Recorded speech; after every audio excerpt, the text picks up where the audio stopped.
Ang taong mapagbigay ay magtatagumpay sa buhay.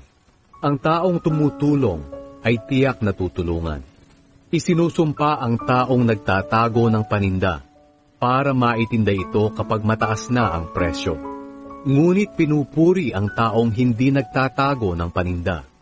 Ang taong naghahanap ng kabutihan ay makakatagpo nito. Ngunit ang taong naghahanap ng gulo ay makakatagpo rin ng gulo.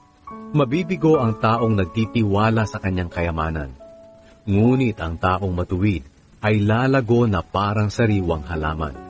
Ang mga hangal na nagdadala ng gulo sa sariling tahanan ay walang mamanahin sa huli. Magiging alipin lang sila ng mga taong may karunungan. Ang ginagawa ng mga taong matuwid ay makakatulong sa iba upang mapabuti at mapahaba ang kanilang buhay.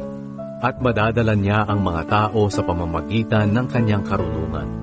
Ang mga ginagawa ng mga taong matuwid dito sa mundo ay ginagantihan ng kabutihan. Gayon din sa makasalanan at hindi kumikilala sa Diyos. Ganti sa kanila ay kaparusahan.